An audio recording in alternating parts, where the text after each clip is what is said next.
Baik. Assalamualaikum warahmatullahi wabarakatuh. Alhamdulillahilladzi bini'amatihi tatimmus shalihat.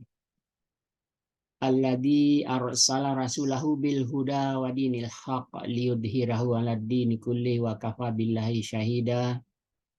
Asyhadu an la ilaha illallah wahdahu la syarikalah wa asyhadu anna Muhammadan abduhu wa rasuluhu. Allahumma shalli ala Muhammad wa ala ali Muhammad.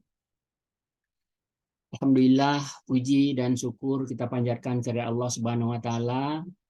Pada pagi hari ini kita masih diberinya nikmat yang banyak, nikmat sehat, nikmat kesempatan, nikmat sampai kita melalui hari kelahiran Rasulullah SAW. Insya Allah pagi hari ini kita agak istimewa, yang biasanya kita selalu mengaji pada hari Senin pagi. Hari ini kita geser sedikit menjadi Kamis, ya, bertepatan dengan hari libur nasional dan hari dalam rangka memperingati hari lahirnya Nabi kita Muhammad SAW. Dan kita bersama Ustadz Ahmad Itqanul Himam Rantau CMA pada pagi hari ini dengan tema yang cukup menarik, yaitu cinta Nabi antara hati dan pembuktian. Masya Allah. Baik Bapak Ibu sekalian, tanpa memperpanjang kalam, silakan Bapak Ibu persiapkan alat tulis, kemudian konsentrasikan pikiran dan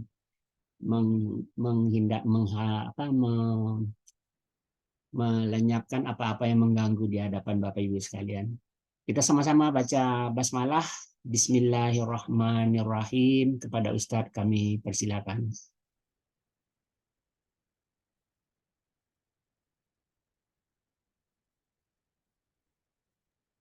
Ya, terima kasih Pak Mazwar. Jazakallah.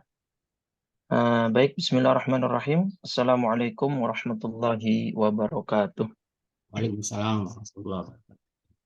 Alhamdulillah. Alhamdulillahilladzi tafaddala alaina bini'matil islami wal iman wa mahabbatir rasul sayyidi waladi adnan. Asyhadu an la ilaha illallah wahdahu la syarikalah. Syahadatan yathqalu bihal mizan. Wa asyhadu anna sayyidana wa nabiyyana Muhammadan abduhu wa rasuluhu sayyidul anam wa ala alihi wa ashabihil kiram. Subhanaka la ilma lana illa ma 'allamtana innaka antal alimul hakim. Rabbi shrah li sadri wa yassir li amri wahlul 'uqdatam min lisani yafqahu qawli. Saddid lisani wahdi qalbi bihaqqi sayyidina Muhammadin sallallahu alaihi wa alihi wa sahbihi wa sallam. Amma ba'du fa ya ayyuhal hadirun wal hadirat, segenap sahabat Husnul Khatimah Institut, Bapak Ibu jamaah kajian subuh atau kajian pagi yang biasanya kita lakukan pada hari Senin, namun kali ini kita undur dengan menyesuaikan tanggal libur nasional menyambut kelahiran baginda Nabi Muhammad SAW. Mudah-mudahan hadirnya kita tempat ini melalui Zoom meeting ini dicatat oleh Allah sebagai majelis ilmu yang memiliki ganjaran berlipat, dan mudah-mudahan kita dicatat sebagai umatnya Nabi Muhammad SAW yang mengagungkan lahiran beliau, mencintai beliau, dan kita kelak mendapat syafaat dari beliau di yaumil qiyamah. Amin ya rabbal alamin. Baik, tema kita mahabbatur rasul, ya, cinta Rasul, cinta Nabi antara hati dan pembuktian. Di dalam surat Yunus, Bapak Ibu, surat 10 ayat 58. Nah, di dalam surat Yunus surat 10 ayat 58 Allah berfirman, "Qul bi fadlillah wa bi rahmatihi wa bidzalika falyafrahu." Ya, kata Allah, katakanlah wahai Nabi Muhammad, bi fadlillah, dengan karunia Allah, wa bi rahmatihi, dan dengan rahmatnya. Fabidzalika falyafrahu, maka hendaklah mereka semua bergembira. Baik. Jadi perintah ini adalah perintah bagaimana Allah menyuruh kita untuk bergembira atas dua hal. Ya, yang perlu dicatat ini, kita diperintah untuk bergembira atas dua hal. Yang pertama karena karunia-Nya, yang kedua karena anugerah atau rahmat-Nya. Ya. Nah, kemudian yang menjadi pertanyaan, apa yang dimaksud dengan karunia Allah dan rahmat Allah yang kita disuruh bergembira karena keduanya? Kan begitu. Dalam kitab Ad-Durrul Mansur, ya, karena karya Imam Suyuti, beliau meriwayatkan penafsiran dari sahabat Ibnu Abbas. Ya, Ibnu Abbas ini salah seorang sahabat yang memang pakar dalam ilmu tafsir. Bahkan beliau itu dapat ilmu tafsir karena apa? Ada doa khusus dari Nabi untuk beliau, ya, Allahumma faqihhu fid din wa 'allimhu ta'wil. Jadi Nabi pernah mendoakan Ibnu Abbas, ya Allah berikan dia pemahaman yang bagus dan berikan dia ilmu tafsir atau takwil itu ya. Jadi memang ini doa spesial dari Nabi untuk Ibnu Abbas dan akhirnya Allah perkenankan doa beliau dan akhirnya Ibnu Abbas menjadi salah seorang sahabat yang sangat menonjol keilmuannya dalam ilmu tafsir. Nah, Ibnu Abbas mengatakan fadlullah yang dimaksud adalah ilmu, gitu ya. Dan rahmat Allah yang dimaksud dalam ayat 58 surat Yunus tadi adalah Nabi Muhammad SAW dengan beliau mengutip Al-Anbiya ayat 107. Wa ma arsalnaka illa rahmatan lil alamin. Nah, ini kan rahmat di sini maksudnya adalah Nabi.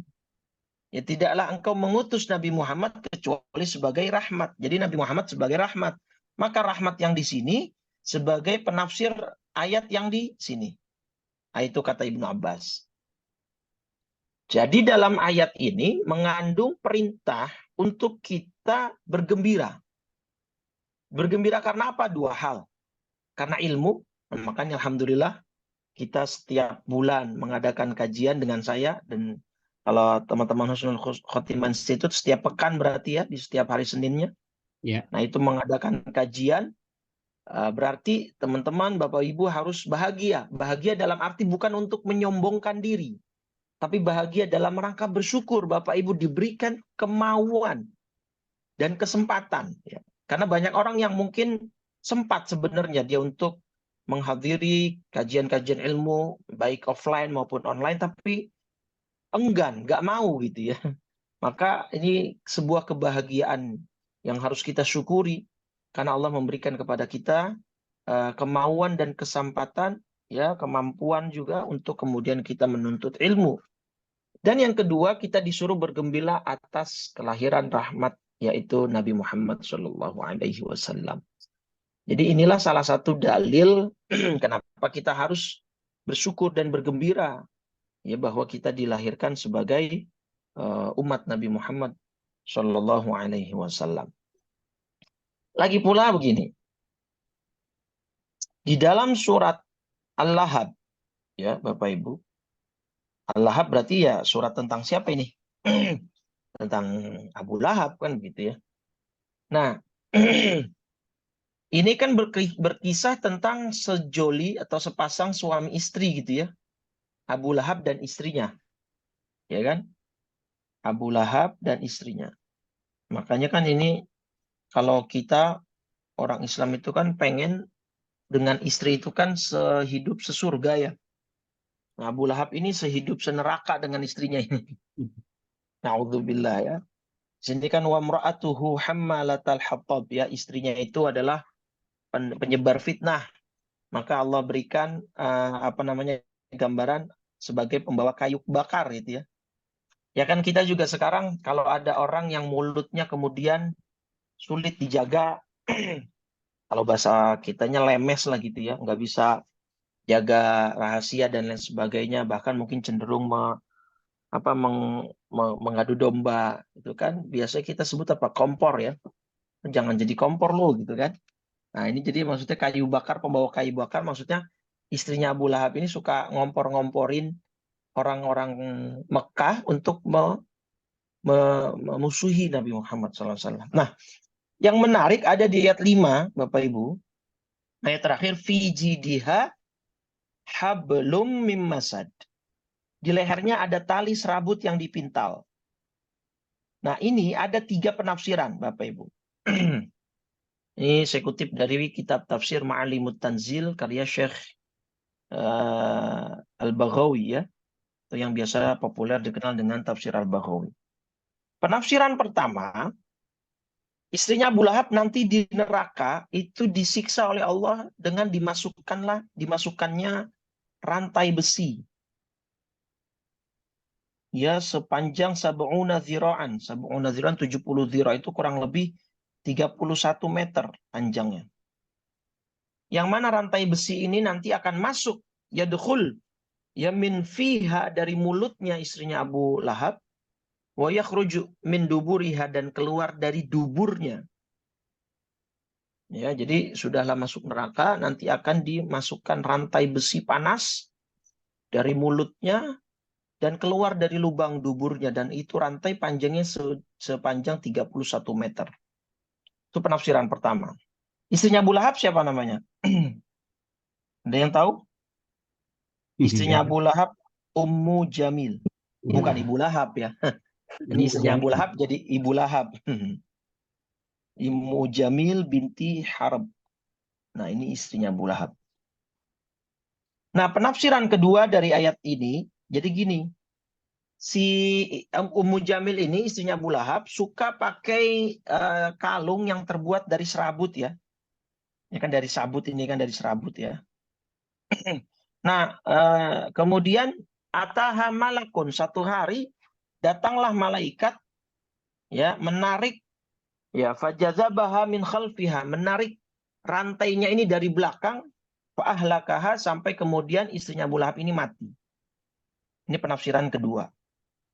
Jadi dia pakai rantai, kemudian ditarik ya, ditarik oleh Abu Lahab, oleh malaikat, lalu istrinya Abu Lahab meninggal, begitu ya, mati. Nah, penafsiran ketiga yang unik, penafsiran ketiga, jadi gini, di dalam kitab tafsirnya itu, penafsiran ketiga adalah istrinya Abu Lahab itu punya kiladatun, annalaha kiladatan fakhiratan biha. Dia punya kalung, ya mungkin kalung yang dia banggakan, kalung kebanggaan lah kita sebut ya. Kalung kebanggaan, ya kalau kalung kebanggaan berarti kan satu yang istimewa, satu yang spesial. Boleh jadi sangat mungkin harganya mahal kan gitu, terbuat dari mutiara atau emas gitu ya. Yang sangat dia bangga-banggakan. Tapi at the moment, satu saat kalung yang dia bangga-banggakan ini dijual. La unfiqannaha fi adawati Muhammad. Saya akan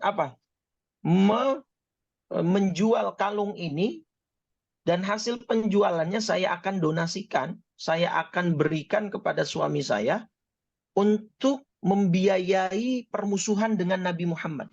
Masya Allah. Jadi kalungnya istrinya Abu Lahab itu sengaja dijual, kalung yang dia bangga-banggakan dijual, la unfiqannaha fi adawati Muhammad, saya akan jual dan saya akan dedikasikan untuk memusuhi Muhammad. Bayangkan.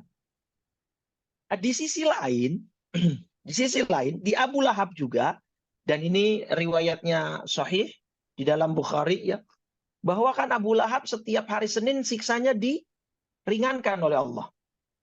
Kenapa? Karena pada kelahiran Nabi Muhammad, Abu Lahab membebaskan budaknya yang bernama siapa? Thuwaibah. Nah, budaknya yang bernama Thuwaibah, ketika Nabi Muhammad lahir kan Abu Lahab nggak tahu kalau ponakannya ini nanti kelak bakal jadi bakal jadi musuhnya gitu kan. Yang dia tahu pokoknya dia senang punya ponakan laki-laki yang dia harapkan bakal jadi penerusnya lah gitu ya. Walaupun nanti pada akhirnya malah menjadi musuhnya. Saking girangnya, saking bahagianya, akhirnya Abu Lahab membebaskan budaknya Thuwaibah sebagai ekspresi kegembiraan. Nah, inilah kemudian Bapak Ibu sekalian, yang dijadikan dalil oleh teman-teman kita yang melakukan perayaan Maulid misalnya. Jadi yang namanya ekspresi kegembiraan itu kan tidak bisa di apa ya? Tidak bisa dilarang, tidak bisa dibatasi. Yang namanya ekspresi kan tergantung orangnya. Ada yang kadang-kadang orang itu ekspresif. Jadi ketika mengungkapkan sesuatu itu penuh apa ya? Penuh aksi, ya penuh dengan intrik-intrik di dalamnya dan lain sebagainya. Ada orang yang kalem biasa saja gitu. Sebenarnya sih tidak perlu diperdebatkan ya masalah perayaan Maulid boleh atau tidak dan sebagainya. Kenapa saya mengadakan kajian dengan tema ini? Karena poinnya adalah baik yang Maulid ataupun yang tidak mau melakukan perayaan Maulid, tapi poin titik persamaannya adalah kita tetap wajib mencintai Nabi Muhammad dengan cara kita masing-masing. Kan begitu ya. Maka saya selalu membawakan dengan cara atau metode kajian seperti ini. Jadi biar lebih masuk kepada seluruh kalangan masyarakat gitu ya. Silahkan Anda mau melakukan perayaan atau tidak. Yang penting poinnya adalah kita harus mencintai Nabi Muhammad SAW nanti dengan dalil-dalil yang akan saya jabarkan gitu ya. Nah ini adalah beberapa dalil yang menunjukkan kita harus bergembira. Artinya kalau istrinya Abu Lahab saja begitu all out, ya kalau bahasa saya begitu all out dalam memusuhi Nabi Muhammad sampai kalung kebanggaannya saja dijual demi untuk memusuhi Nabi, maka apakah tidak pantas kita umatnya yang mengaku mencintainya, yang mengharapkan syafaatnya, kemudian ketika misalnya kita menyumbangkan sebagian harta yang kita miliki dalam acara-acara yang bertemakan, misalnya tentang Nabi Muhammad SAW, saya kira itu suatu hal yang sangat pantas dan sangat wajar begitu ya. Baik, ya mudah-mudahan itu bisa memberikan sudut pandang baru atau apa namanya pemahaman yang kemudian bisa kita pahami bersama. Nah, kenapa judul saya adalah cinta Rasul atau cinta Nabi? Ya, karena ada suatu hadis dalam Imam Bukhari dan Imam Muslim, Bapak Ibu, la yu'minu ahadukum hatta akuna ahabba ilaihi min waladihi wa walidihi wan nasi ajmain. Salah seorang di antara kalian tidak akan beriman. Bahasa hadis tuh banyak yang kalimatnya begini Bapak Ibu. Sering nemu nggak? La yu'minu ahadukum, la yu'minu ahadukum, la yu'minu ahadukum. Secara harfiah, hadis itu adalah mengandung arti ya kalian tidak beriman sampai kalian melakukan apa yang dimuat di dalam hadis-hadis tersebut gitu. Cuman riskannya adalah ulama tidak berani mengartikan atau menafsirkan hadis-hadis seperti ini dengan kalimat tidak beriman. Karena kan misalnya hadis-hadis seperti ini mengandung muatan fadhailul a'mal. Mengandung muatan amal-amal ya atau amal ibadah yang konteksnya itu ya keutamaan dalam beramal gitu. Tetapi biasanya kalau kalimatnya didahului la yu'minu ahadukum itu memang muatan hadisnya biasanya itu penting. Gitu ya. Maka ulama akhirnya menafsirkannya gimana? La yu'minu ahadukum artinya tidak sempurna iman kalian.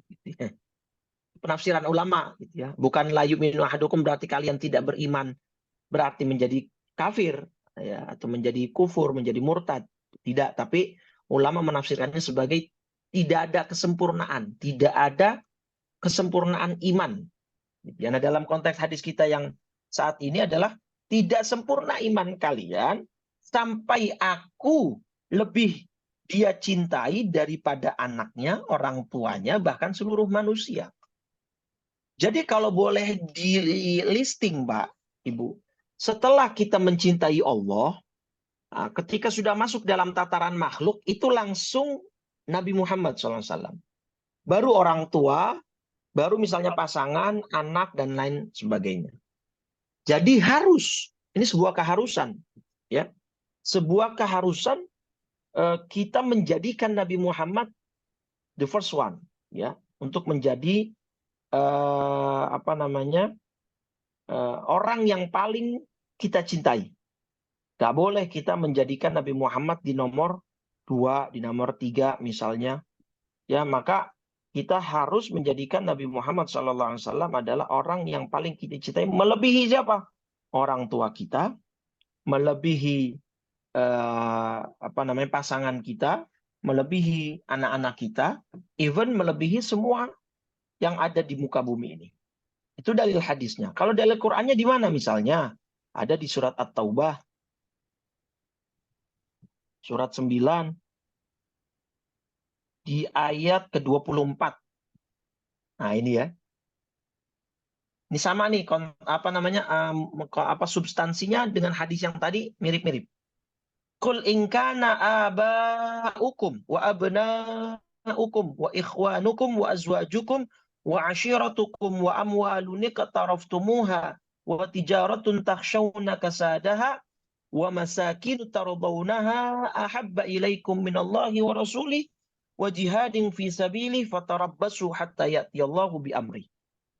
Katakanlah jika bapak-bapak kalian, anak-anak kalian, saudara-saudara kalian, istri-istri kalian, keluarga kalian, harta kekayaan, perdagangan, ya, rumah tempat tinggal kalian, lebih kamu cintai daripada Allah dan Rasul-Nya, sama kan ya?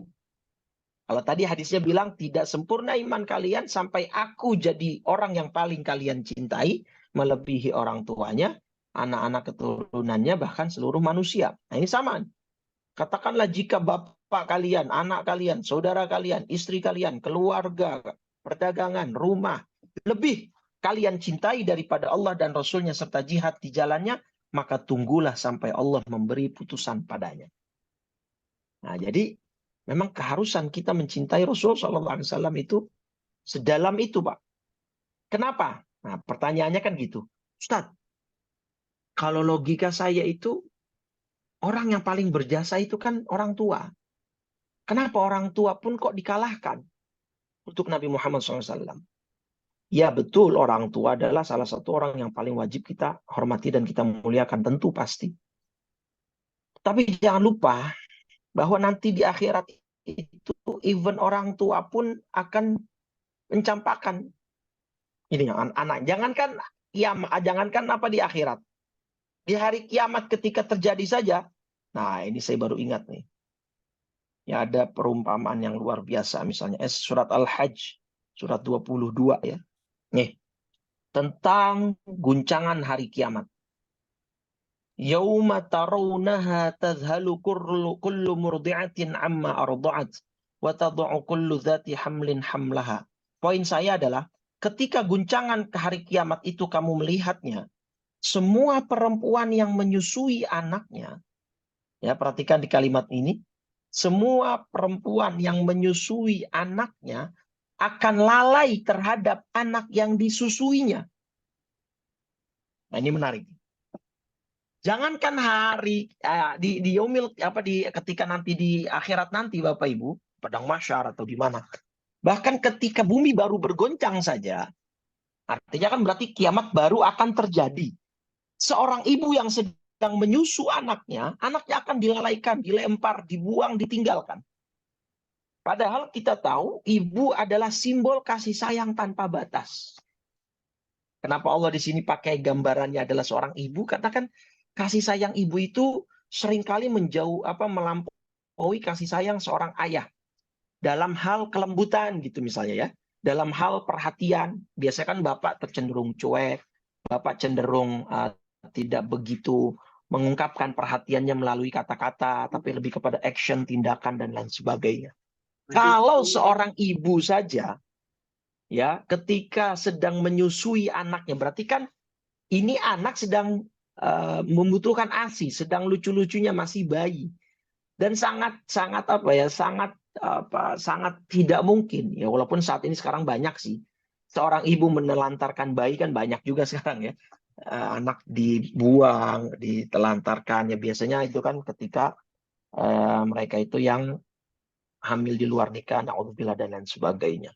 Tapi kan secara umum, hukum alam adalah ibu sangat sayang kepada anaknya. Kalau di guncangan hari kiamat saja yang itu berarti masih di dunia, seorang ibu ketika melihat guncangan hari kiamat tiba itu bisa menelantarkan anaknya. Apalagi nanti di yaumil qiyamah. Ya, apalagi nanti di padang mahsyar. Makanya dalam surat Abasa, ya dalam surat Abasa, surat 80 misalnya, yauma yafirrul mar'u min akhi. Pada hari itu manusia akan lari dari saudaranya. Wa ummihi wa abi. Dan dari ibu bapaknya. Ibu bapaknya akan lari dari anaknya. Anaknya juga sedemikian. Ya, wa sahibatihi wa bani akan lari dari istri dan anak-anaknya. Likulli imri'in minhum yawma idzin sya'nu yughni. Setiap orang pada saat itu mempunyai urusan yang menyibukkannya. The only one who cares about us. Ya, siapa satu-satunya orang yang akan perhatian kepada kita nanti di saat ini, siapa dia? Tak lain dan tak bukan Nabi kita Muhammad Shallallahu Alaihi Wasallam. Nah, maka pantas Nabi menyatakan bahwa akulah yang paling pantas kalian cintai melebihi siapapun, termasuk orang tua. Nah, cuman kan kalau misalkan nanti konteksnya kita benar-benar cinta Nabi, kan kita ikuti perintah Nabi. Nah, perintah Nabi kita disuruh menghormati apa? Menghormati orang tua, ya, kepada apa namanya, orang tua kita sendiri, kan seperti itu. Baik. Nah, sekarang pertanyaan selanjutnya, cinta itu adanya di mana, Bapak Ibu? Ya, apakah itu di hati atau harus pembuktian? Nah, sekarang kita sepakati dulu nih. Misalnya kita buat timeline begini ya. Ini cinta. Ya, kita pakai warna cinta ya, warna merah muda gitu ya. Cinta itu apakah dia nanti terdapat di dalam hati, kemudian perlu pembuktian, atau cinta ini antara hati dan pembuktian itu adalah satu kesatuan, maksud saya. Ya. Yang artinya ketika di hatinya sudah ada cinta, otomatis pembuktian itu akan berjalan dengan sendirinya. Atau pembuktian itu perlu diupayakan. Nah, kira-kira yang mana ini? Sekarang kita pakai contoh keseharian saja misalnya gitu ya. Misalnya ada seorang pria ingin menikahi seorang wanita. Jadi begitu cinta dengan pujaan hatinya. Dia begitu sayang. Nah, itu kan biasanya lewat depan rumahnya saja itu akan ada apa namanya, debit detakan jantung yang lebih daripada biasanya gitu ya. Dulu misalnya kita zaman-zaman kita senang sama istri kita gitu ya. Kita lewat depan rumahnya itu ya, kita sambil melirik-lirik melihat situasi dan kondisi apakah dia akan keluar gitu kan. Kemudian misalnya ketika wanita pujaan hati yang waktu itu sedang kita cintai meminta sesuatu, itu pasti kita akan siap memenuhi permintaannya. Bang, saya mau martabak nih bang, gitu kan. Tolong beliin dong, siap neng, gitu kan. Karena dia lagi dalam falling in love misalnya, gitu kan.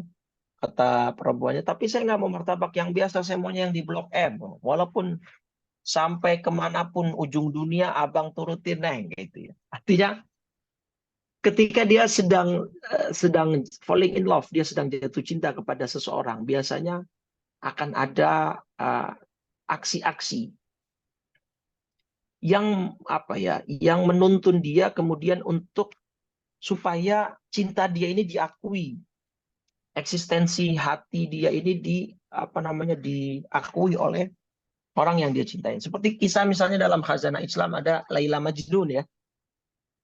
Ada Laila Majnun. Laila Majnun itu pernah ada dalam kisahnya, si Majnunnya ini, si orang Majnun kan artinya gila Bapak Ibu ya. Artinya apa? Dia tergila-gila oleh cintanya si Laila. Si Majnun ini tiba-tiba di kampungnya kemasukan atau kedatangan anjing, seekor anjing, yang mana anjing ini adalah anjing yang berasal dari desanya Laila. Bukan Lailanya, dan ini anjing bukan milik si Laila, bukan. Tapi anjing ini, anjing yang berasal dari kampung Laila. Ketika masuk ke kampungnya Majnun, itu dikejar habis-habisan si anjing. Sampai ketika si Majnun ini mengejar anjing yang berasal dari kampungnya Laila tersebut, tidak sadar si Majnun melewati barisan saf orang yang sedang sholat di hadapannya gitu ya. Begitu lewat anjing dikejar oleh Majnun, padahal itu banyak orang yang sedang sholat. Kemudian si Majnun balik lagi, melewati rombongan atau kelompok yang sedang sholat tadi. Tapi sekarang sholatnya sudah selesai. Jadi marahilah itu Majnun, gitu ya, diomelin. Atau seorang, dasar emang kamu gila ya. Ya namanya jangan dijulukinya Majnun gitu. Emang dasar kamu gila ya. Kamu nggak lihat kami sedang sholat gitu kan. Apa jawab si Majnun?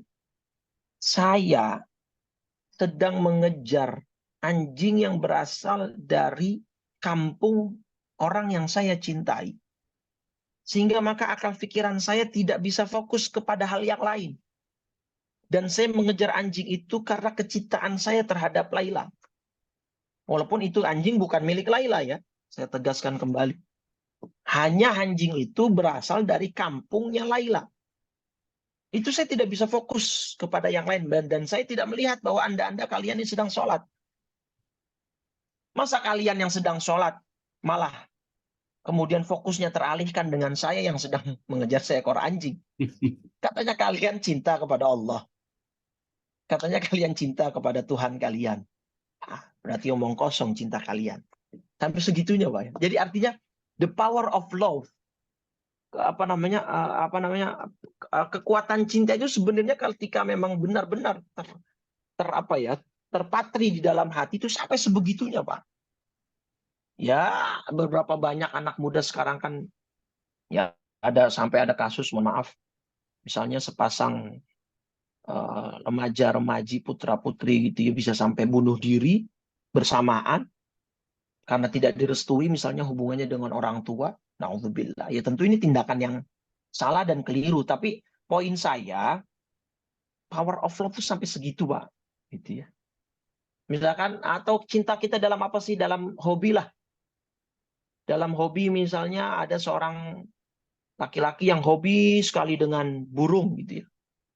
Itu kan untuk beli apapun itu diusahakan. Beli sangkarnya yang bagus, beli pakannya yang terbaik. Sampai kadang-kadang istrinya dikalahin tuh. Pak minta uang buat belanja gitu ya. Udah habis buat beli pakan burung. Jadi burungnya yang diduluin. Atau punya hobi apa? Otomotif. Suka modif mobil, motor, ya segala macam. Itulah yang kadang-kadang bisa menghilangkan apa namanya? Logika manusia itu cinta, Pak ya. Nah, kalau saya lebih cenderung yang nomor dua, bahwa ketika cinta sudah terpatri dalam hati, pembuktian itu akan jalan sendirinya, seiringan dengan cinta itu yang masih bersemayam di dalam hati.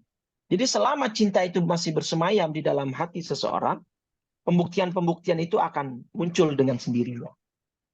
Nah, gitu ya. Kira-kira sepakat nggak itu Bapak? Baik. Nah, ini ada satu hadis dalam hadis Bukhari, Bapak Ibu. Menunjukkan bahwa cinta itu adanya di hati, Pak. Ungkapan lisan, kemudian perbuatan, aksi itu hanya buah atau akibat dari sebabnya cinta itu bersemayam di dalam hati. Jadi di zaman Nabi itu ada seorang sahabat namanya Abdullah, Pak. Ya, ada seorang sahabat di zaman Nabi, pria bernama Abdullah. Karena yulaqabu himaran, dia dijuluki sang keledai. Kenapa dijuluki sang keledai? Karena yudhiku Rasulullah. Dia terbiasa menertawai Nabi. Nah, suatu saat dia tertangkap basah itu meminum minuman keras, khamr. Akhirnya kan dijilid, dihukum ya. Ya, ketika fa'amarahu bihi fajulida. Kemudian ketika saat dia dihukum di depan umum, tiba-tiba Nabi mendengar seseorang berkata, Allahumma al'anhu. Ya Allah laknat dia. Semoga Allah melaknat dia. Ya biasalah ya, namanya manusia kan sangat suka ketika melihat orang lain itu terjatuh. Ya bahasa saya umum, terjatuh. Ketika manusia melihat orang lain terjatuh, itu biasanya muncul sifat sifat nafsunya, setannya ya. Terjatuh dalam hal apapun, dalam hal bisnis, dalam hal keluarga, dalam hal ekonomi, dalam hal ini konteks hadis ini adalah dalam hal perbuatan dosa. Gitu ya. Nah, kemudian orang ada orang yang melaknat-laknat dia. Ya Allah, tolong laknat dia. Ya Allah, tolong laknat dia. Nabi dengar. Nabi marah. La tal'anu, kata Nabi. Jangan kalian laknat dia. Padahal dia ini sedang dihukum karena minum khamr. Tentu bersalah kan, berarti kan. Tapi Nabi melarang melaknat dia. Kenapa? Wallahi ma'alimtu illa annahu yuhibbullaha wa rasulah. Demi Allah, yang aku tahu dia sangat cinta Allah dan Rasulnya. Ya, Bapak dapat poinnya nggak? Dia ini sedang dihukum karena perbuatan maksiat. Dia sedang dicambuk karena minum khamr. Tetapi Nabi masih membela dan dengan mengatakan bahwa orang ini cinta Allah dan cinta Nabinya. Ini juga sebagai dalil dan bukti bahwa manusia itu kan tidak bersifat maksum. Ya, seperti para nabi dan rasul, mereka bersifat maksum, terjaga, terpelihara dari dosa, ya baik kecil maupun besar, apalagi besar. Manusia tidak. Bukan berarti ketika manusia berbuat dosa, berarti dia tidak patuh kepada Allah atau tidak cinta kepada Allah dan Rasulnya. Ya namanya al-imanu yazidu yanqus. Iman itu ya kadang naik, kadang turun. Tapi kalau kita seringnya, ya jawab sendiri-sendiri deh ya. Baik, jadi artinya berarti ini menunjukkan cinta itu di hati Bapak Ibu. Ya, kita dalam kehidupan suami istri lah. Biasanya kan kalau perempuan itu lebih apa ya? Lebih visual, Pak. Jadi perempuan itu udah punya anak 5 misalnya. Masih suka tanya tuh, Pak, ayah, ayah cinta gak sih sama mama? Bapak cinta gak sih sama ibu? Anak udah 5 masih nanya cinta gitu ya. Seorang istri, seorang ibu perempuan itu memang suka mendengar ungkapan atau ekspresi dari cinta itu. Tapi kita seorang laki-laki, Pak, kan kalau kata orang Betawi agak jengak ngomong begitu ya. Paling kita ngomongnya kan sambil canda, sambil marah. Lu yang bener aja, anak udah 5 masih nanya cinta gitu kan. Udah punya cucu masih nanya cinta gitu. Karena kita nggak suka gitu mengungkapkan itu dengan ungkapan atau kata-kata. Padahal memang itu butuh, Pak, sebenarnya, Pak. Seperti saya menganalogi begini, doa. Ya. Sekarang gini, Allah itu tahu nggak isi hati kita? Allah tahu nggak permintaan atau permohonan atau keinginan kita di dalam hati kita? Pasti tahu. Kenapa masih doa? Kenapa mesti diomongin? Ya Allah, saya pengen haji. Ya Allah, saya pengen umroh. Padahal tanpa kita ungkapkan, Allah tahu kan hati kita, kita pengen haji. Kita pengen umroh. Nah, bahasa doa itu adalah bahasa cinta, Pak. Jadi perlu kita mengungkapkan cinta juga kadang-kadang gitu. Tapi ya kalau istrinya terlalu berlebihan sampai setiap hari gitu ya, laki-laki nggak biasa dengan hal seperti itu. Makanya laki-laki biasanya lebih kepada action gitu ya. Ya dengan cara menafkahi, dengan sesungguh-sungguh, memenuhi semua kebutuhan istri dan anak. Itulah bagian dari ungkapan cinta seorang ayah kan begitu. Nah, artinya kita balik ke hadis ini, cinta itu berarti di hati Bapak Ibu ya.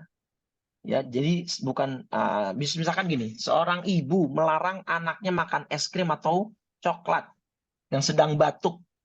Apakah dengan melarang anak memakan es krim atau coklat yang sedang batuk itu berarti ibunya tidak cinta karena tidak menuruti permintaan sang anak? Justru sebaliknya kan? Justru sang ibu sedang melindungi si anak dari bertambah parahnya penyakit batuk atau pileknya, flu-nya misalnya, dengan tidak memberikan permintaan sang anak. Itu berarti sebenarnya ibu sangat cinta kepada anaknya. Baik. Nah, kalau memang cinta itu dalam hati Bapak Ibu. Nah, apa yang kemudian akan kita dapatkan dengan mencintai Nabi Muhammad SAW? Dalam satu hadis sahih Bukhari Muslim lagi-lagi. Ini ada seorang bertanya kepada Nabi, mata sa'ah. Ya Rasul, kapankah hari kiamat itu? Ya mungkin pikir Nabi ini orang kok berani betul tanya-tanya tentang hari kiamat gitu ya. Maka Nabi menjawab, "Madza a'dattalaha?" Apa yang sudah kamu siapkan untuk hari itu? Kok berani-beraninya tanya tentang hari kiamat? Orang itu dengan lantangnya menjawab, "La syai'a." Ya Rasul, saya ini nggak ada persiapan apa-apa yang spesial. Nggak ada yang istimewa gitulah. Nggak ada persiapan khusus gitulah menghadapi hari kiamat. Illa kecuali satu ya Rasul. Apa?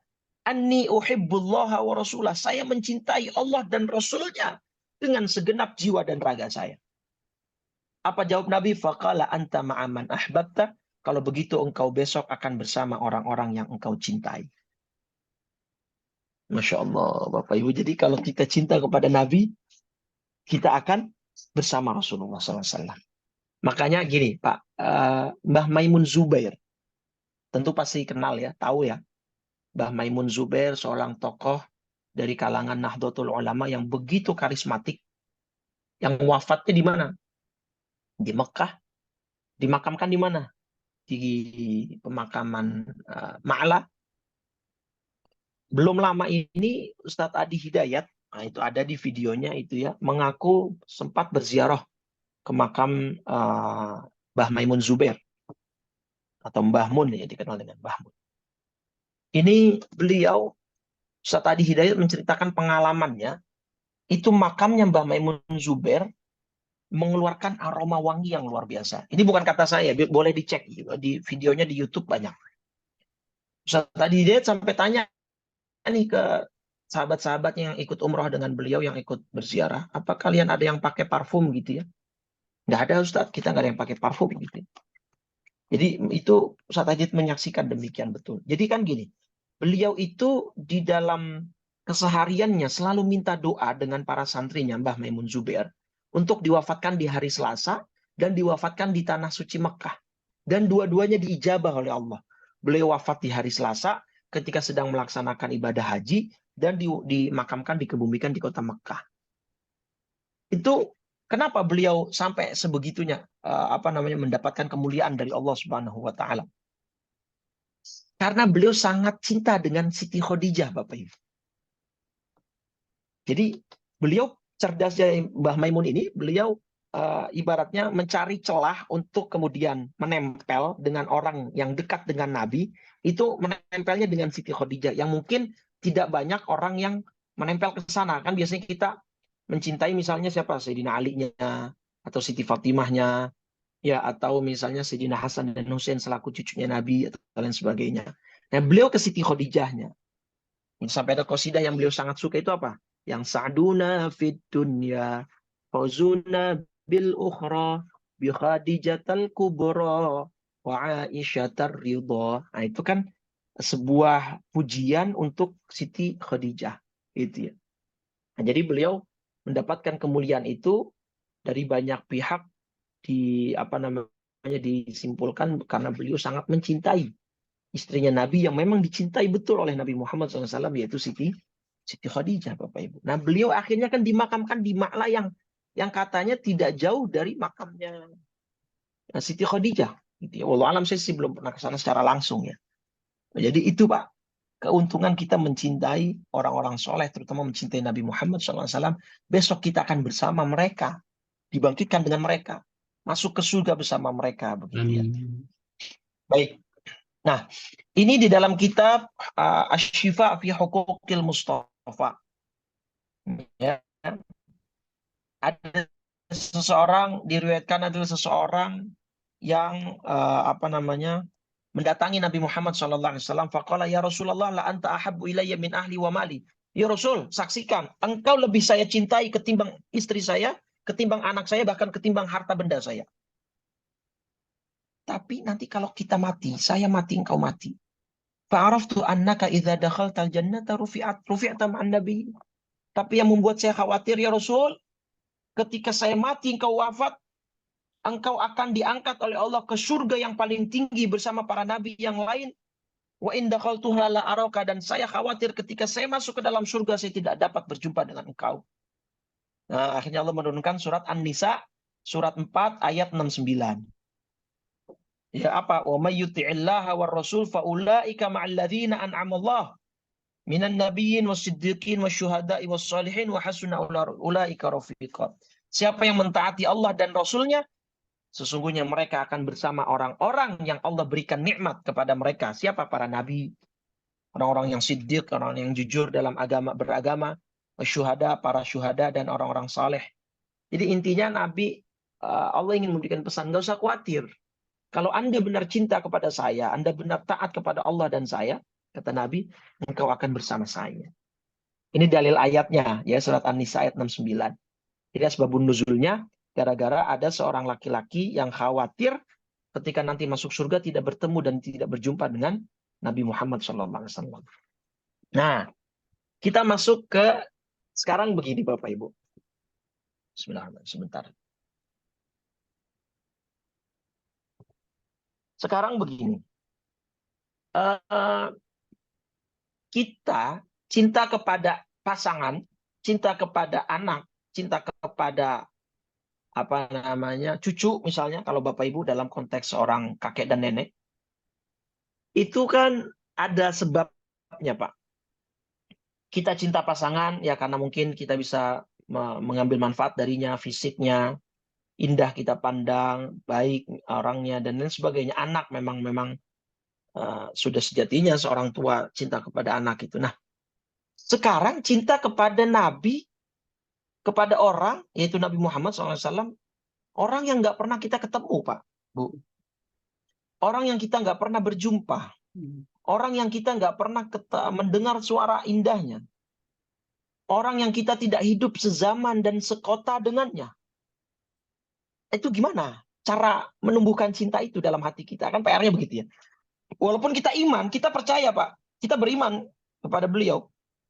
Cuma kan PR selanjutnya gimana numbuhin cinta. Ya walaupun iman itu sudah merupakan kelebihan tersendiri bagi kita gitu ya.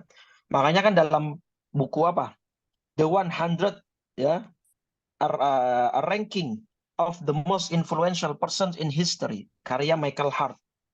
Ya, Michael Hart ini menulis daftar 100 orang berpengaruh di dunia ya dalam sejarah manusia. Ini Michael Hart menjadikan siapa yang nomor satu? Nabi kita Muhammad SAW. Tuh, nomor satu. Nah, artinya tadi saya mau mengatakan begini. Walaupun kita iman kepada Nabi, percaya kepada Nabi, ya, iman itu sudah sesuatu yang kita banggakan tentunya dan kita syukuri. Karena iman kita kepada Nabi Muhammad ini ditakjubi, Pak, oleh orang-orang Barat. Ya, orang-orang Barat itu takjub melihat orang Islam yang sangat percaya, yang sangat beriman kepada siapa? Pada nabinya. Nah, makanya misalkan gini, di paragraf pertama ini, si Michael Hart ngomong kan apa? My choice of Muhammad to lead the list of the world's most influential person may surprise some readers and may be questioned by others. But he was the only man in history who was supremely successful on both the religious and secular levels. Pilihan saya jatuh kepada Muhammad untuk memimpin daftar orang-orang paling berpengaruh di dunia ini sangat mungkin mengejutkan beberapa pembaca dan sangat dipertanyakan oleh yang lain. Tetapi faktanya dialah satu-satunya manusia dalam sejarah yang sangat berpengaruh, yang sangat sukses di dalam dua level sekaligus. Ya, level keagamaan dan di level kenegaraan. Ya, kepemimpinan agama dan kepemimpinan negara. Dan kemudian di paragraf kedua misalnya, today, ya si Michael Hart ngomong ini, today itu maksudnya saat dia menulis buku ini, 13 centuries after his death, his influence is still powerful and pervasive. Bahkan 13 abad setelah kematiannya. Ini kan dulu ya, beliau ini buku kalau nggak salah 1800-an gitu kalau tidak salah. Jadi artinya ketika si Michael Hart mengarang atau menulis buku ini, itu masih 13 abad dari kematian Nabi. Kalau sekarang kan sudah kita berapa sekarang? 1445 Hijriah kita ya. Ini sudah 14 abad lebih. Gitu ya. Nah, artinya Michael Hart ngomong bahkan saat ini 13 abad setelah kematiannya itu pengaruhnya masih sangat kuat dan masih sangat masif gitu ya. Itu mereka geleng-geleng, Pak. Kok ada orang yang nggak pernah ketemu sama seseorang, nggak pernah hidup sezaman, nggak pernah ada kontak langsung, tapi percayanya luar biasa. Ajarannya diikuti dalamnya luar biasa. Itu mereka heran gitu ya. Nah, kita iman punya, Pak, betul. Tapi kan cinta kadarnya pasti berbeda di setiap orang gitu. Kalau iman sih kita iman, Pak. Percaya. Even Bapak tanya kepada orang-orang Islam yang Islamnya dalam tanda petik awam, abangan gitu ya. Bahkan pelaku-pelaku dosa besar ditanya, lu percaya kan Nabi Muhammad ada? Percaya mereka pasti. Nah, tapi kan yang kita bahas ini kecintaan kita nih. Nah, maka 3 sebab orang bisa suka, orang bisa cinta dengan orang lain, itu ada 3 sebab, Pak. Sebab utama, jamalus surah. Ya, fisik yang indah. Fisik yang indah atau yang kuat. Misalnya, oke, kita ngambil contoh fisik yang indah. Bapak Ibu tahu sekarang anak-anak muda perempuan kita sedang digandrungi opa-opa Korea? Mereka begitu mengidolakan artis-artis Korea, gitu ya. Baik yang berakting sebagai artisnya atau penyanyinya, boy bandnya, gitu. Bahkan nih ada berita mencengangkan cepat saji. Ini ada berita bahwa McDonald ya itu bekerja sama dengan BTS, Bapak. Bapak Ibu tahu BTS nggak nih?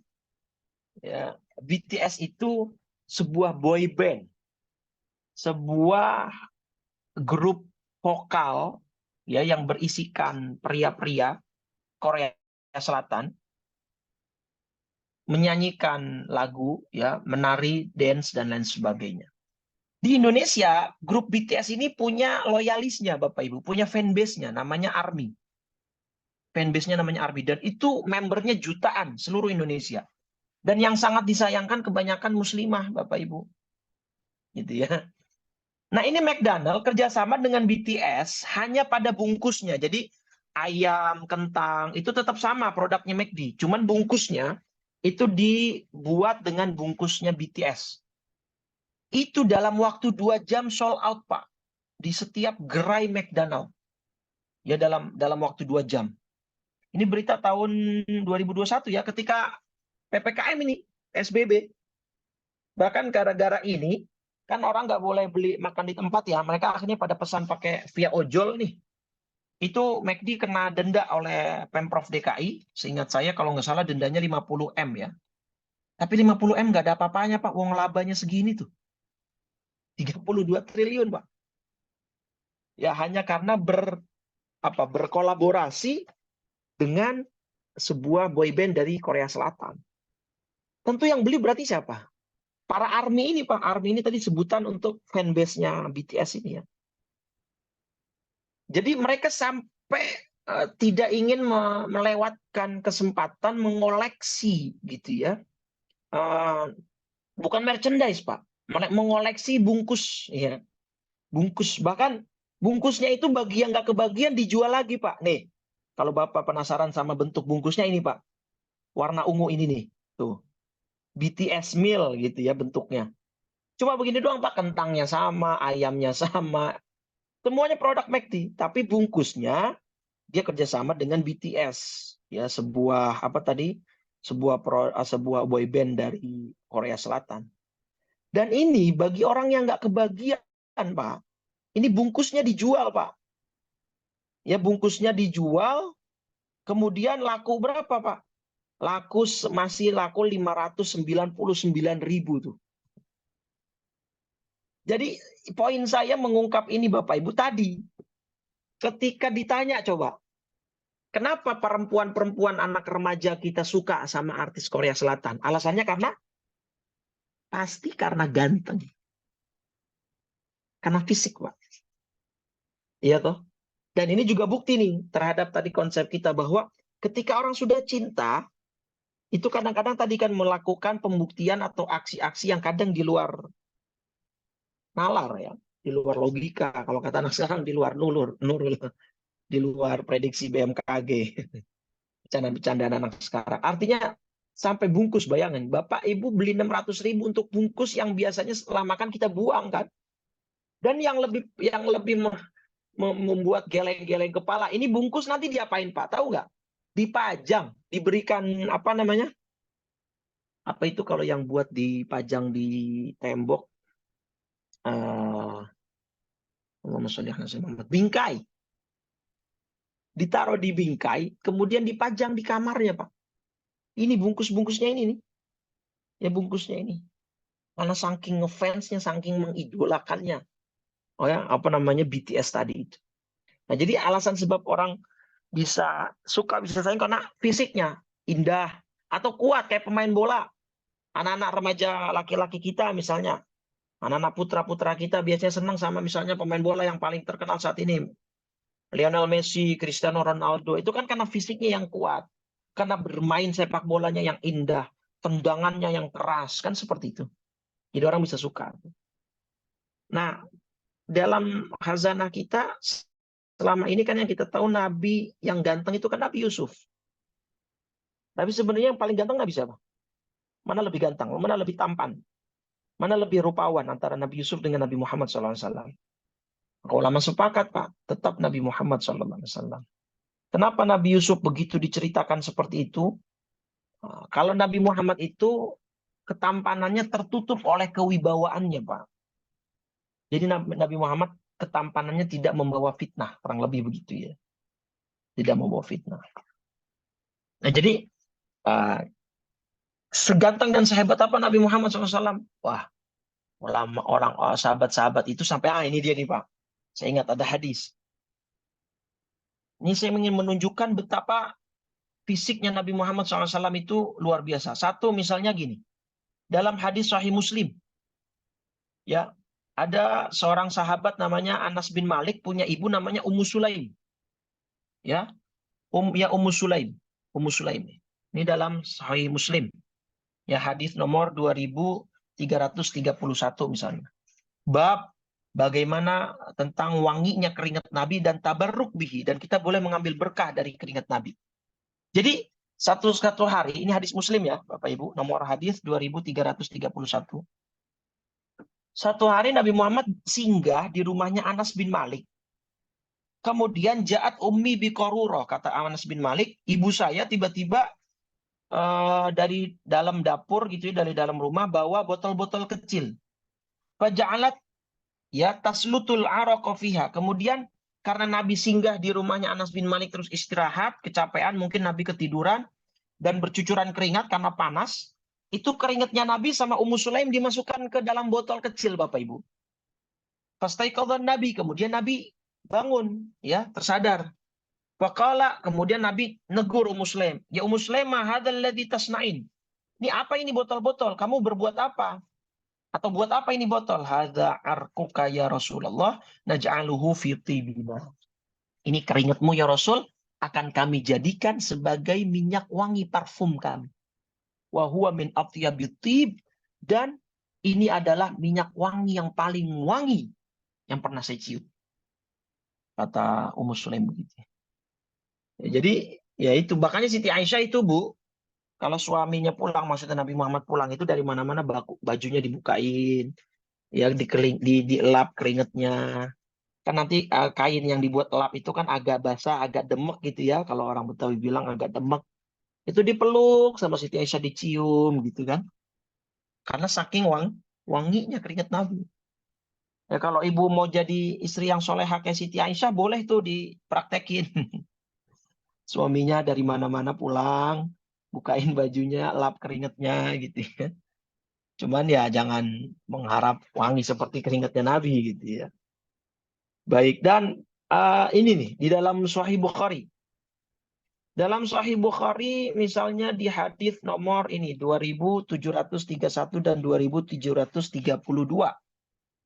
Jadi di potongan hadis yang sangat panjang ini ada sebuah pengakuan ya dari beberapa sahabat. Fa wallahi ma tanakhama Rasulullah nukhamatan illa waqa'at fi kaffi rajulin minhum.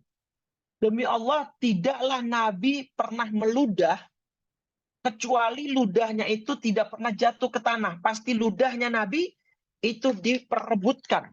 Artinya jatuh ke telapak tangan sahabat. Artinya ada sahabat pasti yang sudah menanti dan menunggu agar ludahnya itu jatuh di telapak tangan para sahabat. Terus ludahnya Nabi diapain? Fadala kabiha wajhahu wa jildahu. Ludahnya Nabi kemudian yang sudah ada di telapaknya sahabat dibuat untuk mengusap wajah para sahabat dan mengusap seluruh badan, kulit-kulitnya. Tuh. Wa idza amarahum ibtadaru amrahu.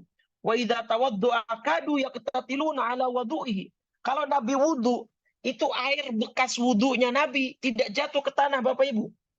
Langsung para sahabat sigap untuk menadang, untuk apa ya? Nadangin gitu ya, untuk apa namanya? Mencegah agar tidak jatuh ke apa namanya? Ke tanah, dan mereka berebut air bekas wudhunya Nabi. Bahkan kadu ya ketatiluna, hampir-hampir saja mereka bertengkar, berantem demi untuk merebut air wudhunya Nabi, bekas wudhunya Nabi. Jadi ini ada di Bukhari, Bapak Ibu. Tadi juga di Muslim tentang keringat Nabi. Jadi ini bertabarruk namanya. Kita mengambil berkah dengan jasadnya Nabi, hatta bahkan keringatnya, ludahnya diperebutkan. Air bekas wudhunya diperebutkan. Ini bukan syirik. Ini ekspresi cinta. Nah, babnya ke sana, temanya ke situ, bukan syirik, bukan berlebihan Ustaz ini gulu, bukan gulu, ini ada di Bukhari. Sahabat melakukan. Mereka berebut ludahnya Nabi, banyak kan diperebutkan. Kalau air bekas wudhu masih mungkin lah, maksudnya mungkin masih banyak bisa diterima oleh banyak orang gitu kan. Ini ludahnya Nabi bahkan kemudian diusap ke wajah dan ke kulitnya para sahabat. Ya, kemudian ada kalimat, saya tidak pernah, kata seorang raja, melihat ada loyalis rakyat atau masyarakat yang mencintai rajanya sebagaimana sahabat Muhammad mencintai Muhammad. Wa idza takallamu khafadu aswatahum, ketika mereka berbicara di depan Nabi, suara mereka direndahkan dan lain sebagainya. Nah, ini bukti bahwa fisik Nabi begitu indah, bahkan untuk hal-hal yang mungkin bagi sebagian orang, bagi banyak orang itu menjijikan, seperti ludahnya tadi gitu ya, keringetnya. Nah, itu alasan pertama orang bisa cinta. Maka perbanyak baca sirah tentang bagaimana fisiknya Nabi, kuatnya Nabi bagaimana. Dalam hadis yang lain, Nabi itu dikatakan punya kekuatan 40 orang, Pak. Bu, 40 orang perkasa dalam hal ranjang ya. Ini bukan satu yang porno atau bukan satu hal yang apa namanya tabu untuk dibicarakan. Nabi sendiri yang mengatakan, waktu itu kuat arba'ina rajulan, saya diberikan kekuatan 40 orang laki-laki perkasa dalam hal ranjang gitu ya, dalam hal keperkasaan. Karena kan memang untuk masalah keperkasaan ini kan di dalam pria menjadi isu yang begitu hebat ya, bahkan makanya sampai muncul produk-produk untuk memperkuat stamina seorang pria. Tapi Nabi bahkan 40 kekuatannya, luar biasa fisiknya gitu ya.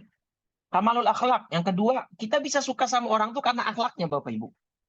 Kita misalnya punya tetangga, akhlaknya bagus, ya budi pekertinya baik, sama kita murah senyum, ya sama kita misalnya apa namanya suka menyapa, itu kan kita pasti akan respect, suka. Ketimbang sama orang yang sombong, yang cemberut mulu, kita senyum gak pernah dibalas, kita salam gak pernah kita kan gak suka gitu ya. Maka kalau kamalul akhlak, budi pekerti yang mulia ini, Nabi sudah jangan diragukan dan jangan ditanyakan lagi.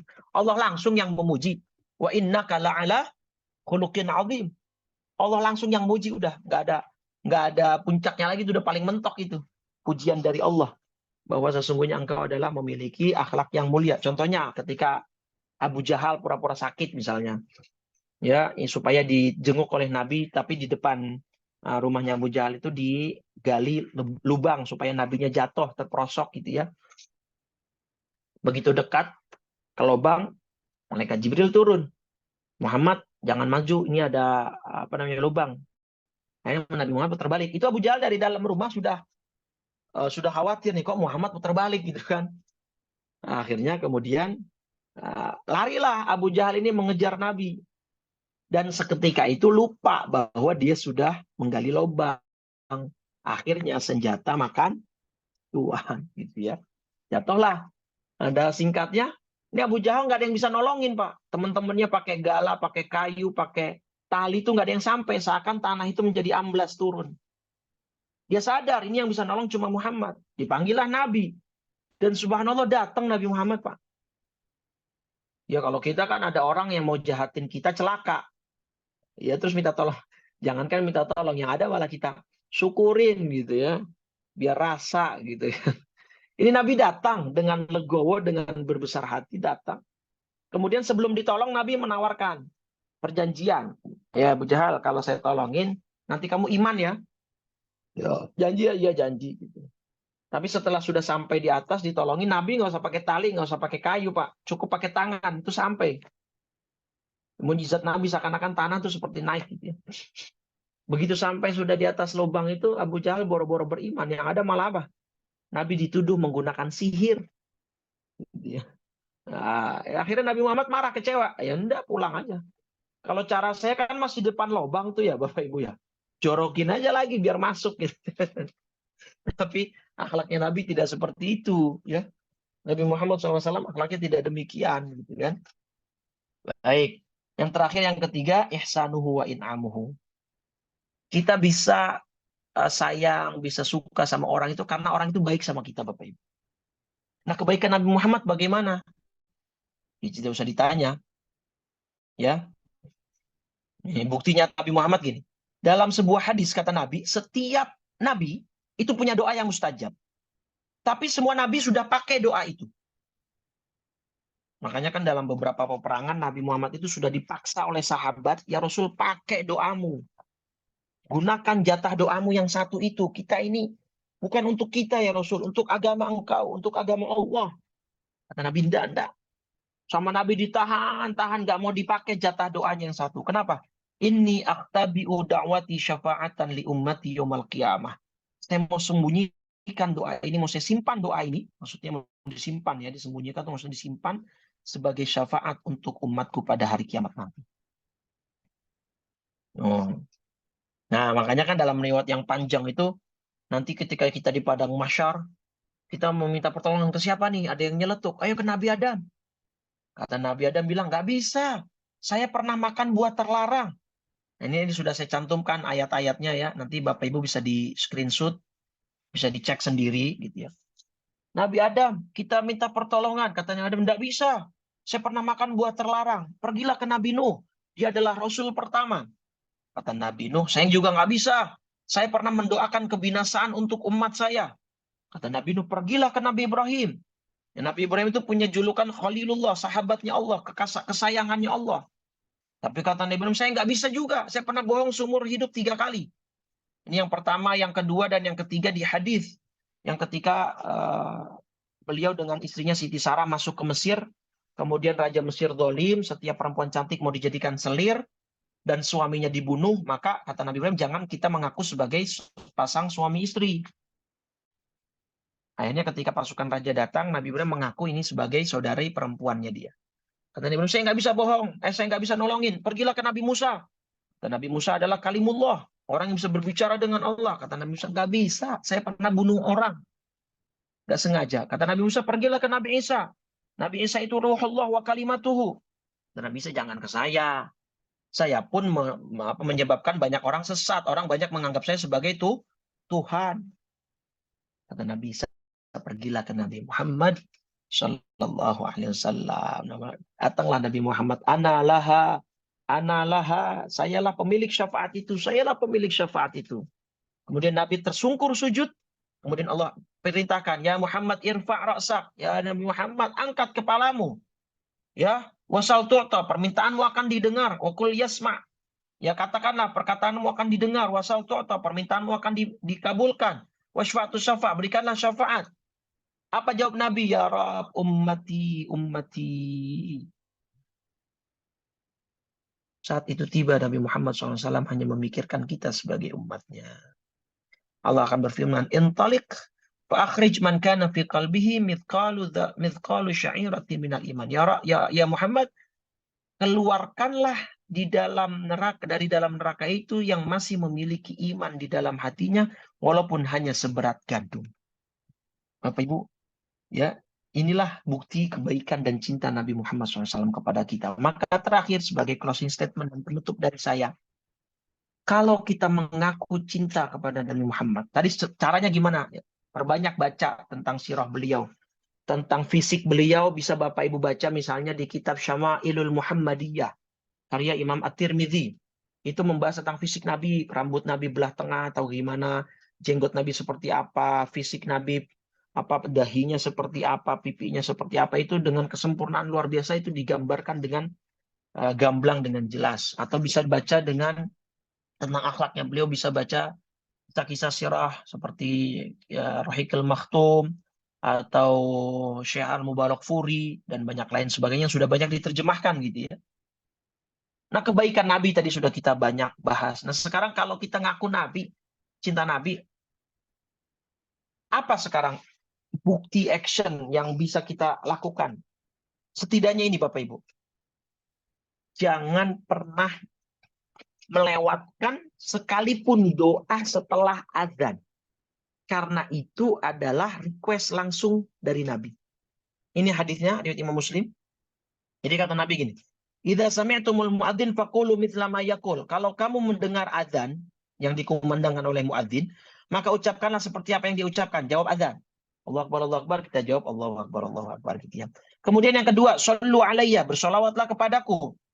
Fa innahu man shalla alayya salatan sallallahu alaihi biha asyran. Yang bersolawat satu kali akan Allah balas dengan 10 kali lipat. Kan gitu. Nah, kemudian di sini poinnya. Tsumma salullaha li al-wasilah. Kemudian tolong mintalah kepada Allah wasilah untukku.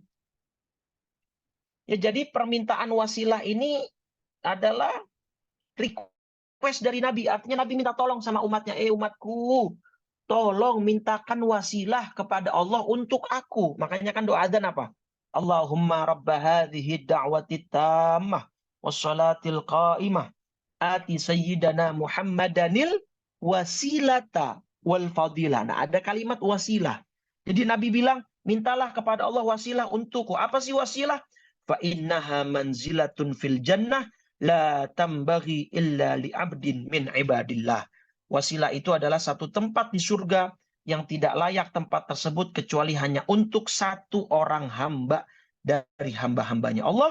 Wa arju an akuna huwa, dan saya berharap sayalah yang menjadi hamba tersebut. Jadi Nabi minta tolong sama kita umatnya, umatku, tolong mintakan wasilah kepada Allah untukku. Jadi ini permintaan dari Nabi, minta tolong Nabi, masa kita nggak mau penuhi? Ya, makanya mulai sekarang jangan remehkan doa setelah azan. Ajarkan anak, cucu, mantu semua. Karena ini permintaan dari Nabi. Setidaknya ini bukti kecil bahwa kita cinta kepada Nabi Muhammad SAW. Nah, barang siapa yang memintakan wasilah kepada Allah untuk lu halat lahu syafaati, maka dia akan pasti mendapatkan syafaat dariku.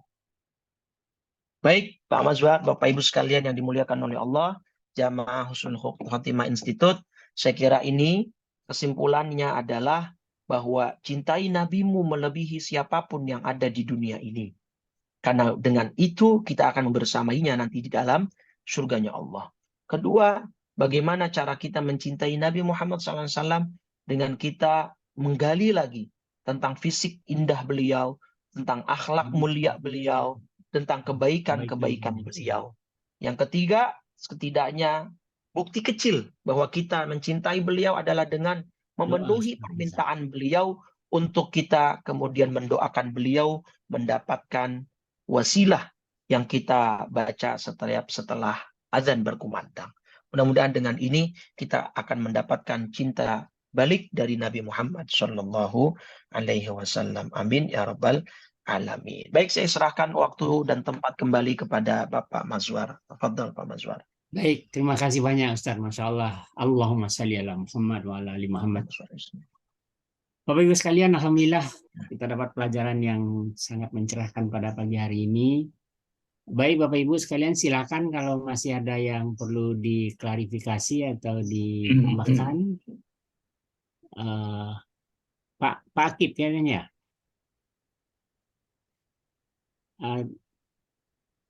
Ya, di-unmute dulu Pak.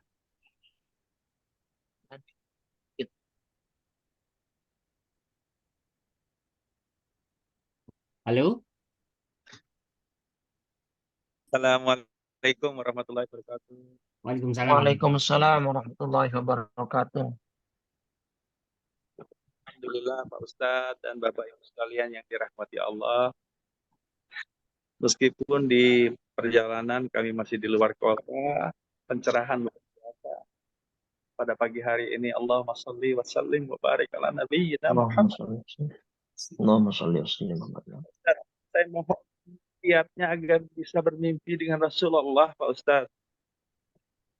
Mohon bantu ya ini. Baik. Dan tambah-tambah. Terima Baik, kasih. baik. Ya. Pertama yang ingin saya jelaskan, suara saya terdengar jelas ya, Bapak yang bertanya ya. Jelaskan. Ya, jadi yang perlu saya sampaikan pertama, memang dalam hadis man ra'ani fil manami faqad ra'ani fil yaqadhah fa inna syaitan lam yatamassal bi. Nabi menyatakan bahwa siapa yang bermimpi berjumpa dengan aku, maka sungguh dia itu berjumpa dengan aku. Kenapa? Karena syaitan tidak bisa menyerupai aku. Bisa, kalau kita berjumpa dengan orang tua di mimpi, boleh jadi itu setan menyerupai orang tua kita. Tapi kalau kita bermimpi bahwa itu adalah Rasul di dalam mimpi kita, maka itu benar-benar adalah Rasulullah SAW karena setan tidak mampu untuk menyerupai Nabi Muhammad SAW. Caranya bagaimana? Tipsnya seperti apa? Ada sebuah kisah saya teringat dalam sebuah kitab. Ada seorang murid bertanya kepada syekhnya, "Syekh, saya ingin berjumpa dengan Rasul dalam mimpi." Baik, kata syekhnya, kata gurunya, bagaimana caranya? Kata sang murid, begini, ketika Anda nanti makan malam, ya, ketika Anda sebelum tidur, setelah selesai makan malam, misalnya, Anda setelah selesai makan malam, jangan minum.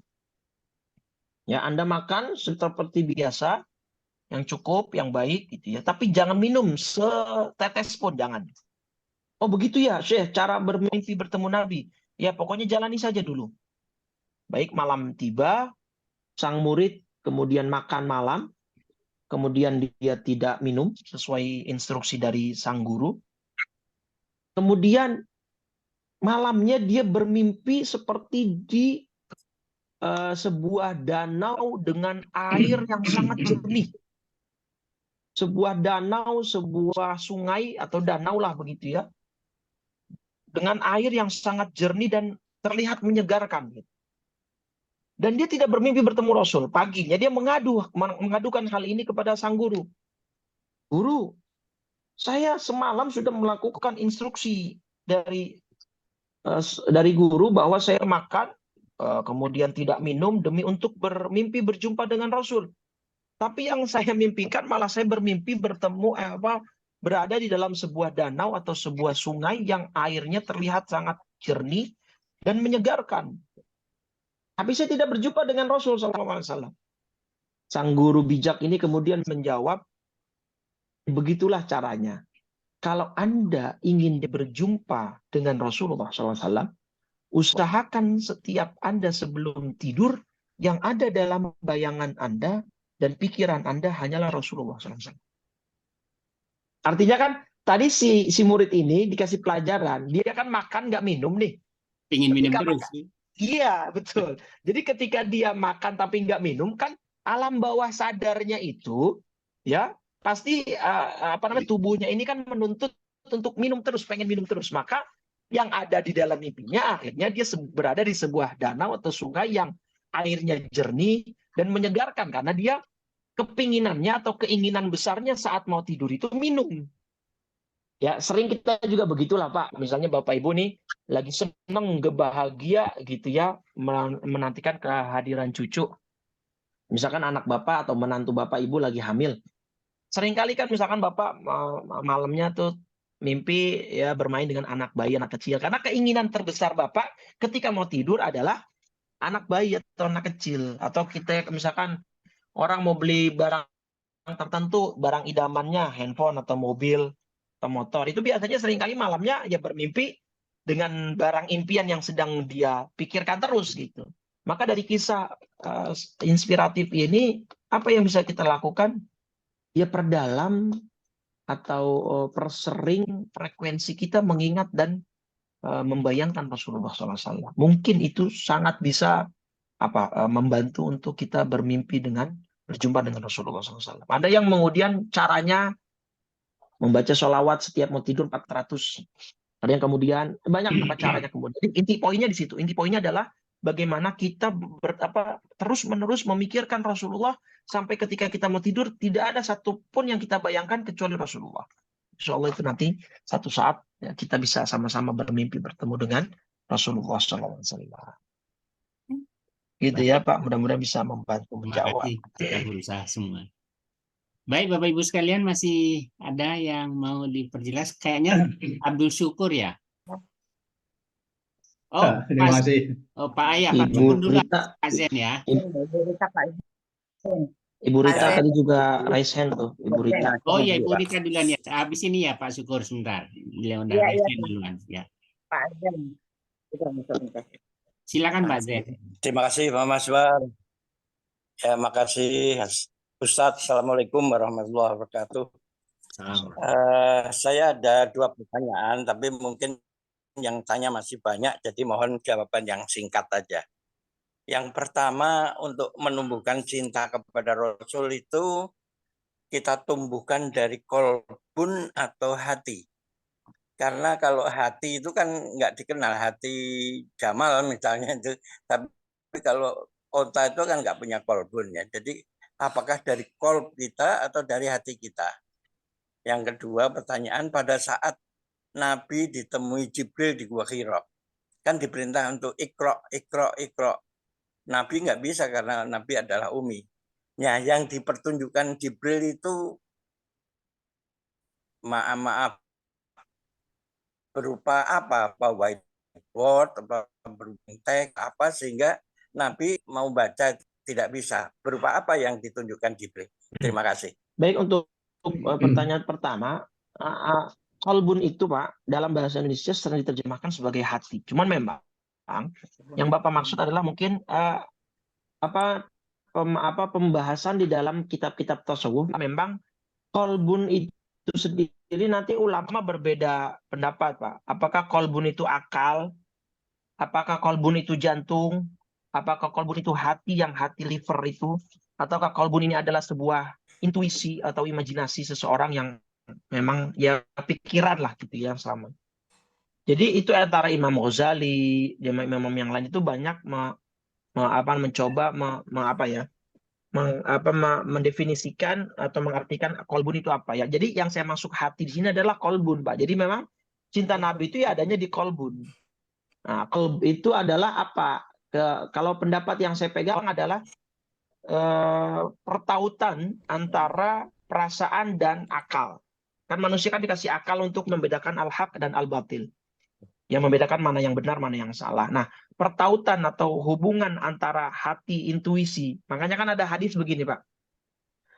Ketika ada seorang sahabat bertanya kepada Nabi, ya Rasul, gimana nih kalau nanti di dalam masyarakat saya menemukan ada syubhat, ada kerancuan, atau saya bingung menentukan mana yang betul, mana yang salah, menentukan mana yang. Nabi cuma jawab apa? Istafti qalbak. Istafti qalbak, mintalah fatwa ke hatimu. Artinya, tanyalah hati sanubarimu, karena hati sanubari itu nggak mungkin berbohong. Hati yang terdalam itu nggak mungkin bohong. Kita pasti bisa membedakan mana yang salah, mana yang benar, itu pasti. Jadi qalbak di situ, qalbun itu maksudnya apa? Ini seperangkat media atau alat yang Allah berikan untuk kita bisa membedakan mana yang hak, mana yang batil. Ya, berarti itu kan pertautan atau gabungan antara akal dengan perasaan.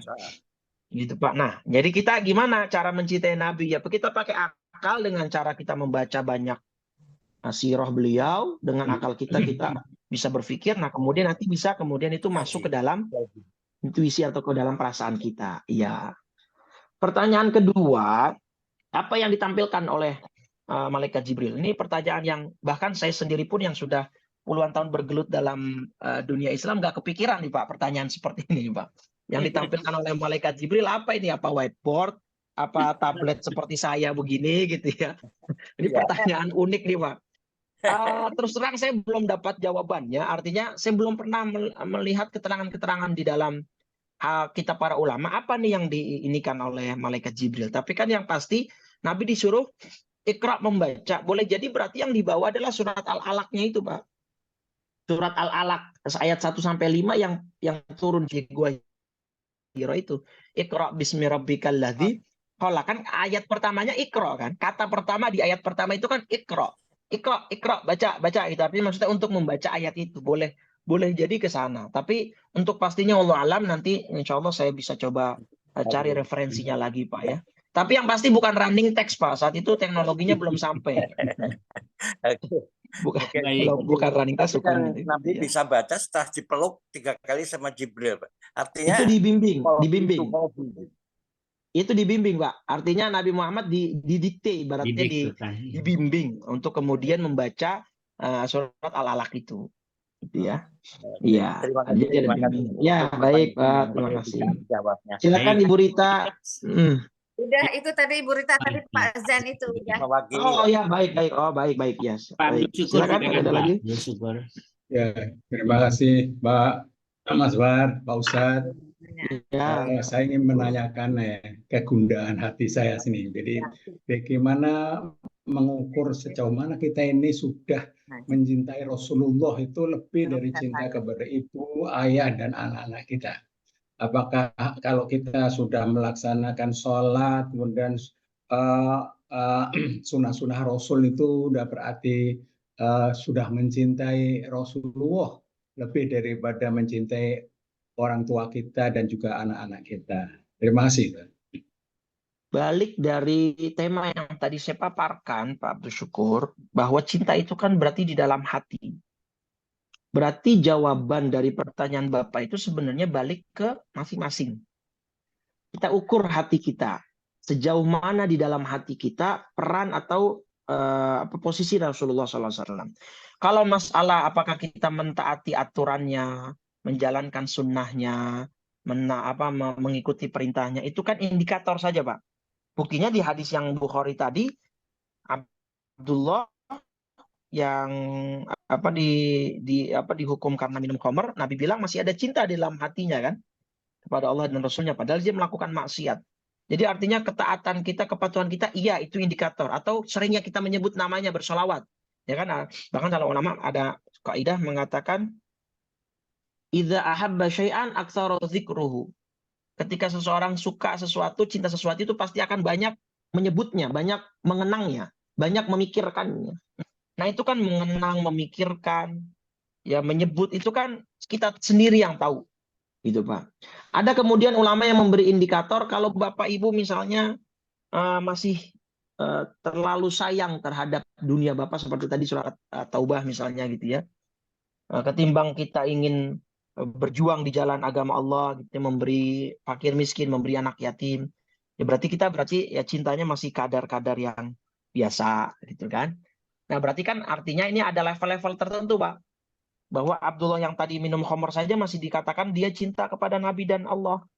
Nah, berarti kita ada cinta di dalam hati kita. Betul ada, insya Allah saya yakin ada. Cuman kan pertanyaannya sejauh mana tadi kan? Setinggi apa cinta kita kepada Nabi? Apakah sudah mencintai Nabi melebihi orang tua kita, melebihi anak pasangan kita, dan lain sebagainya?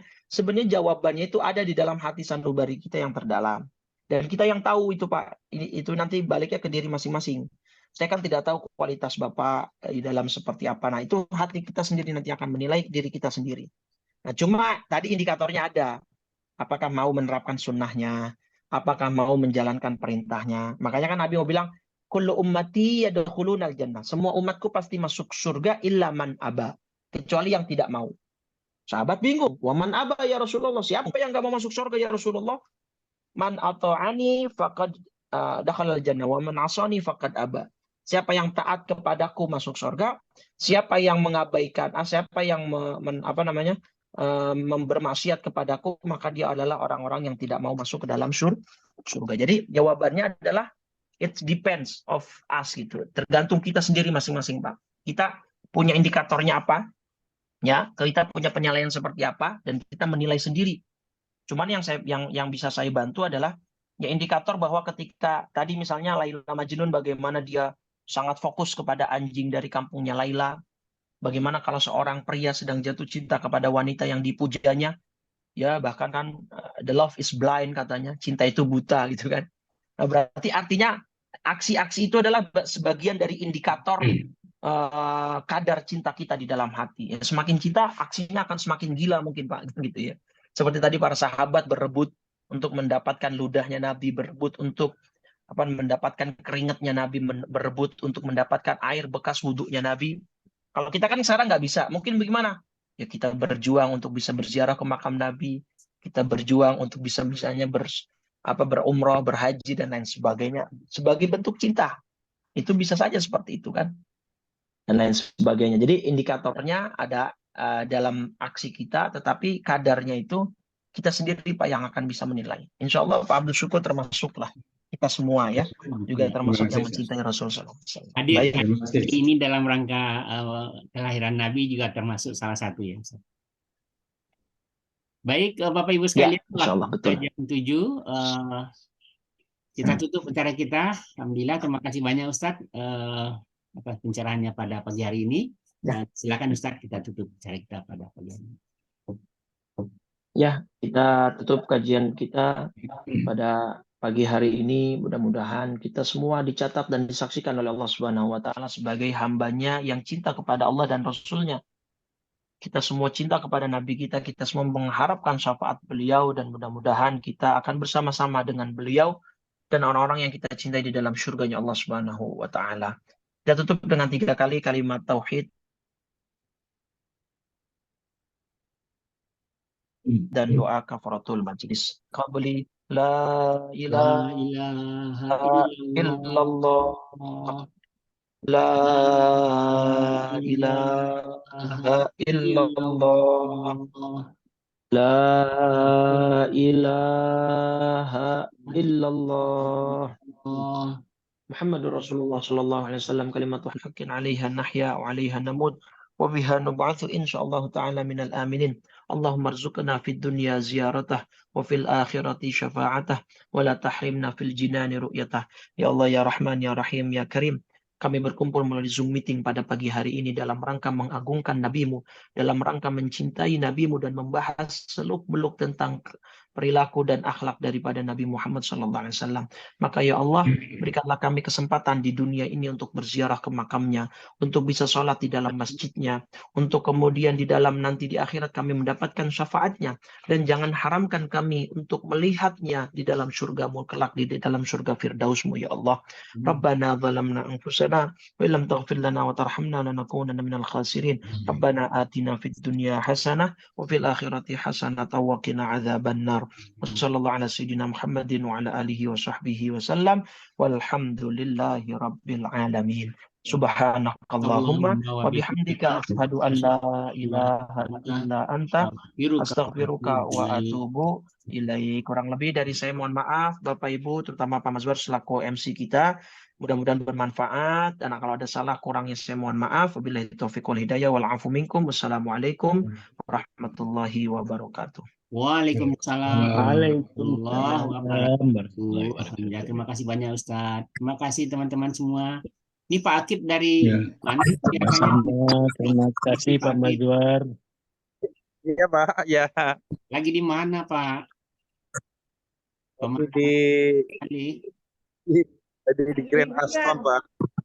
Di mana? Di Puncak. Masya Allah. Baik Bapak Ibu sekalian, kita tutup acara kita pada pagi hari ini dengan sama-sama baca hamdalah. Alhamdulillahirabbil alamin. Sampai ketemu lagi. Selamat bergembira dalam hari kelahiran Nabi Muhammad SAW. Assalamualaikum warahmatullahi wabarakatuh. Waalaikumsalam. Waalaikumsalam. Waalaikumsalam warahmatullahi wabarakatuh. Syukran Pak Mazwar.